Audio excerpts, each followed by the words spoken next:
Psalms chapter 90, verse 2. Before the mountains are brought forth, or ever you had formed the earth and the world, from everlasting to everlasting you are God. పర్వతములు పుట్టక మునుపు, భూమిని లోకమును నీవు పుట్టింపక మునుపు, యుగ యుగములు నీవే దేవుడవు. ఆయన ఇప్పుడు మాత్రమే దేవుడు కాదు, ప్రియమైన వారలారా. పర్వతాలు పుట్టక మునుపు, భూమిని లోకమును కూడా దేవుడు పుట్టించక మునిపే యుగ యుగములు ఆయన దేవుడై ఉన్నాడు. మారని మార్పు చెందని వాడి దేవుడు.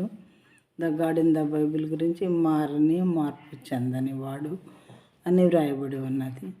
పర్వతంలో పుట్టకముందు ఆయన దేవుడు, భూమిని లోకమును పుట్టింపక ముందు కూడా ఆయన దేవుడే, యుగ యుగములు ఆయన దేవుడై ఉన్నాడు అని చక్కగా చాలా క్లియర్గా ఈ గ్రంథంలో వ్రాయబడి ఉన్నది.